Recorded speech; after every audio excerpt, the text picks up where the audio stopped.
ವಸ್ತುನಿಷ್ಠತೆ, ವಿಶ್ವಾಸಾರ್ಹತೆ, ನಿಖರತೆಗಾಗಿ ನೋಡ್ತಾ ಇರಿ ನ್ಯೂಸ್ ಪುತ್ತೂರು, ಜನಮನದ ಪ್ರತಿಧ್ವನಿ. ಶುಭ ಸಂಜೆ. ನಾನು ಶ್ರೀಮಾ. ಇಂದಿನ ಮುಖ್ಯಾಂಶಗಳು.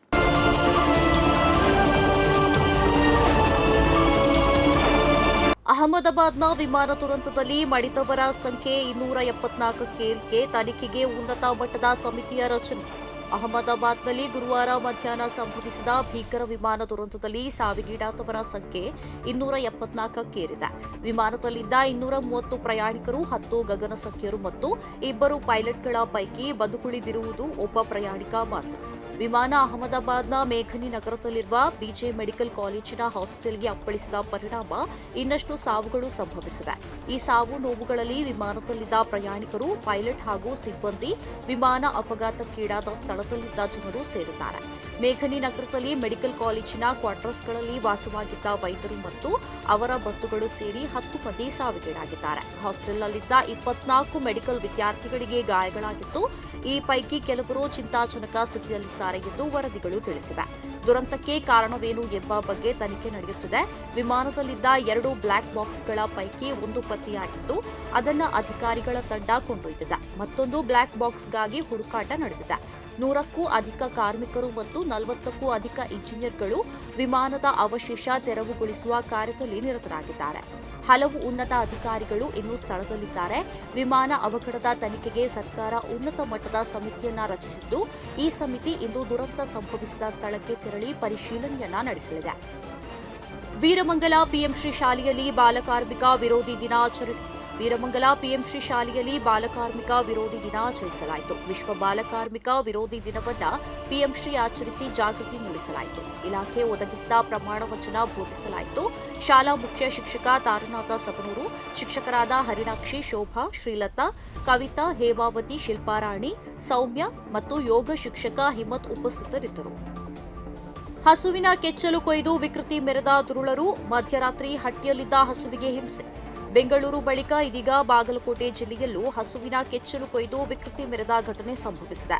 ಕುಳಗೇರಿ ಕ್ರಾಸ್ ಬಳಿ ಮನೆಯ ಹಟ್ಟಿಯಲ್ಲಿದ್ದ ಹಸುವಿನ ಕೆಚ್ಚಲು ಕತ್ತರಿಸಿ ದುರುಳರು ವಿಕೃತಿ ಮೆರೆದ ಘಟನೆ ಶುಕ್ರವಾರ ತಡರಾತ್ರಿ ನಡೆದಿದೆ. ಕುಳಗೇರಿ ಗ್ರಾಮದ ಭರಮಪ್ಪ ಪುರಿ ಎಂಬುವರು ಸಾಕಿರುವ ಹಸುವಿನ ಕೆಚ್ಚಲನ್ನ ದುರುಳರು ಶುಕ್ರವಾರ ಕತ್ತರಿಸಿದ್ದಾರೆ. ಮಧ್ಯರಾತ್ರಿ ಹಸುವಿಗೆ ಮೇವು ಹಾಕಿ ಮನೆಯವರು ತೆರಳಿದ್ದಾರೆ. ಬಳಿಕ ಈ ಕೃತ್ಯ ಎಸಗಿದ್ದು, ಹಸುವಿನ ಕೆಚ್ಚಲಿನಿಂದ ರಕ್ತಸ್ರಾವವಾಗುತ್ತಿರುವುದನ್ನು ಗಮನಿಸಿ ಮನೆಯವರು ಪಶು ಆಸ್ಪತ್ರೆಗೆ ಕೊಂಡೊಯ್ದಿದ್ದಾರೆ. ವೈದ್ಯರು ಹಸುವಿಗೆ ಚಿಕಿತ್ಸೆ ನೀಡಿದ್ದು, ಆರೋಗ್ಯ ಸುಧಾರಿಸಿದೆ. ಕುಳಗೇರಿ ಉಪಠಾಣೆ ಪೊಲೀಸರು ಸ್ಥಳಕ್ಕೆ ಭೇಟಿ ನೀಡಿ ಪರಿಶೀಲಿಸಿದ್ದಾರೆ. ಸಾವನ್ನ ಅಣಕಿಸಿದ್ದ ಡೆಪ್ಯೂಟಿ ತಹಶೀಲ್ದಾರ್ ಅಮಾನತು. ವಿಮಾನ ದುರಂತದಲ್ಲಿ ಸಾವಿಗೀಡಾದ ರಂಜಿತಾ ಬಗ್ಗೆ ವ್ಯಂಗ್ಯವಾಗಿ ಕಮೆಂಟ್. ಅಹಮದಾಬಾದ್ ವಿಮಾನ ದುರಂತದಲ್ಲಿ ಕೇರಳದ ನರ್ಸ್ ರಂಜಿತಾ ಅವರ ಸಾವನ್ನ ವ್ಯಂಗ್ಯ ಮಾಡಿ ಅಣಕಿಸಿದ್ದ ಕಾಸರಗೋಡು ಜಿಲ್ಲೆಯ ಬೆಳರಿಕುಂಡ ತಾಲೂಕಿನ ಡೆಪ್ಯೂಟಿ ತಹಶೀಲ್ದಾರ್ ಎ ಪವಿತ್ರನ್ ಅವರನ್ನ ಕೇರಳ ಸರ್ಕಾರ ಅಮಾನತು ಮಾಡಿದೆ.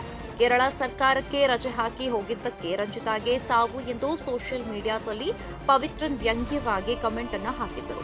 ಇನ್ನೊಂದು ಪೋಸ್ಟ್ ಮಾಡಿ ಆಕೆ ಇನ್ನೂ ಎತ್ತರಕ್ಕೇರಲಿ ಎಂದು ಪವಿತ್ರನ್ ಕಮೆಂಟ್ ಮಾಡಿದರು. ಪವಿತ್ರನ್ ಪೋಸ್ಟ್ಗೆ ಕೇರಳದಲ್ಲಿ ಭಾರೀ ಆಕ್ರೋಶ ವ್ಯಕ್ತವಾಗಿದ್ದು, ಮುಖ್ಯಮಂತ್ರಿ ಪಿಣರಾಯಿ ವಿಜಯನ್ ಅವರಿಗೆ ಆನ್ಲೈನ್ನಲ್ಲಿ ಹಲವು ಮಂದಿ ದೂರನ್ನ ಸಲ್ಲಿಸಿದರು. ಈ ದೂರಿನ ಬೆನ್ನಲ್ಲೇ ಕಾಸರಗೋಡು ಜಿಲ್ಲಾಧಿಕಾರಿ ಕೆ ಇಂಬಶೇಖರನ್ ಪವಿತ್ರನ್ ಅವರನ್ನ ಅಮಾನತುಗೊಳಿಸಿ ಆದೇಶವನ್ನ ಹೊರಡಿಸಿದೆ. ಇಸ್ರೇಲ್ ಮೇಲೆ ಇರಾನ್ ಪ್ರತೀಕಾರ ದಾಳಿ ಹೆಚ್ಚಿಸಿದ ಯುದ್ಧದ ಆತಂಕ. ಇರಾನ್ನ ಸೇನಾಧಿಕಾರಿಗಳು, ವಿಜ್ಞಾನಿಗಳು ಸೇರಿ 78 ಮಂದಿ ಸಾವು. ಇರಾನ್ ಮೇಲೆ ಇಸ್ರೇಲ್ ಶುಕ್ರವಾರ ನಸುಕಿನ ಹೊತ್ತು ದಾಳಿ ಮಾಡಿದ ಬಳಿಕ ಮಧ್ಯಪೂರ್ವದಲ್ಲಿ ಯುದ್ಧದ ಕಾರ್ಮೋಡ ಕವಿದಿದೆ. ದಾಳಿಗೆ ಪ್ರತೀಕಾರವಾಗಿ ಇಂದು ನಸುಕಿನ ಹೊತ್ತು ಇಸ್ರೇಲ್ ಮೇಲೆ ಇರಾನ್ ಕ್ಷಿಪಣಿಗಳ ಮಳೆಗರೆದಿದ್ದು, ಇದರ ಪರಿಣಾಮವಾಗಿ ಓರ್ವ ವ್ಯಕ್ತಿ ಮೃತಪಟ್ಟಿದ್ದಾನೆ. ಇಸ್ರೇಲ್ ದಾಳಿಯಲ್ಲಿ ಇರಾನ್ನ ಸೇನಾಧಿಕಾರಿಗಳು, ವಿಜ್ಞಾನಿಗಳು ಮತ್ತು ನಾಗರಿಕರು ಸೇರಿ 78 ಮಂದಿ ಸಾವನ್ನಪ್ಪಿದ್ದು, ಇರಾನ್ನ ಪರಮಾಣು ಅಸ್ತ್ರ ನೆಲೆಗಳನ್ನು ಗುರಿ ಮಾಡಿಕೊಂಡು ಇಸ್ರೇಲ್ ದಾಳಿ ಮಾಡಿದೆ. ದಾಳಿಯಲ್ಲಿ ಹಲವಾರು ಮಿಲಿಟರಿ ಕಮಾಂಡರ್ಗಳು ಮತ್ತು ವಿಜ್ಞಾನಿಗಳು ಹುತಾತ್ಮರಾಗಿದ್ದಾರೆ ಎಂದು ಇರಾನ್ನ ಸರ್ವೋಚ್ಚ ನಾಯಕ ಅಯಾತುಲ್ಲಾ ಖಮೇನಿ ಶುಕ್ರವಾರ ದೃಢಪಡಿಸಿದ್ದಾರೆ. ಮಂಗಳೂರಿನ ಅಂಗಡಿಯಲ್ಲಿ ಬೆಂಕಿ ಅವಘಡ. 2 ಅಂಗಡಿ, 1 ವಾಹನ ನಾಶ. ಹಂಪನಕಟ್ಟೆಯ ಯೂನಿವರ್ಸಿಟಿ ಕಾಲೇಜ್ ಮುಂಭಾಗ ಗುಜರಿ ಅಂಗಡಿಯಲ್ಲಿ ಇಂದು ಬೆಳಗ್ಗೆ 4 ಗಂಟೆ ಸುಮಾರಿಗೆ ಬೆಂಕಿ ಅವಘಡ ಸಂಭವಿಸಿದ್ದು, ಅದರ ಪಕ್ಕದಲ್ಲಿರುವ ವಸ್ತ್ರ ಮಳಿಗೆಗೂ ಬೆಂಕಿ ವ್ಯಾಪಿಸಿದೆ. 2 ಅಂಗಡಿ ಮತ್ತು 1 ಗೂಡ್ಸ್ ವಾಹನ ಬೆಂಕಿಯಿಂದ ಸುಟ್ಟು ಕರಕಲಾಗಿದೆ. ಘಟನೆಯಲ್ಲಿ ಭಾರಿ ದೊಡ್ಡ ಪ್ರಮಾಣದಲ್ಲಿ ಸೊತ್ತುಗಳಿಗೆ ಹಾನಿಯಾಗಿದ್ದು, ಪಾಂಡೇಶ್ವರ ಅಗ್ನಿಶಾಮಕ ಹಾಗೂ ಬಂಟ್ವಾಳ ಅಗ್ನಿಶಾಮಕ ದಳದ ಅಧಿಕಾರಿಗಳು ಹಾಗೂ ಸಿಬ್ಬಂದಿ ಬೆಂಕಿ ಆರಿಸಲು ಹರಸಾಹಸ ಪಡಬೇಕಾಯಿತು. ಮೇಲ್ನೋಟಕ್ಕೆ ಗುಜರಿ ಅಂಗಡಿಯಲ್ಲಿ ಶಾರ್ಟ್ ಸರ್ಕ್ಯೂಟ್ನಿಂದಾಗಿ ಅನಾಹುತ ನಡೆದಿರುವ ಸಾಧ್ಯತೆ ಇದೆ ಎನ್ನಲಾಗಿದೆ. ಪ್ರತಿದಿನದ ಸುದ್ದಿಗಳಿಗಾಗಿ ನೋಡ್ತಾ ಇರಿ ನ್ಯೂಸ್ ಪುತ್ತೂರು, ಜನಮನದ ಪ್ರತಿಧ್ವನಿ. ಧನ್ಯವಾದಗಳು. ವಸ್ತುನಿಷ್ಠತೆ, ವಿಶ್ವಾಸಾರ್ಹತೆ, ನಿಖರತೆಗಾಗಿ ನೋಡ್ತಾ ಇರಿ ನ್ಯೂಸ್ ಪುತ್ತೂರು, ಜನಮನದ ಪ್ರತಿಧ್ವನಿ.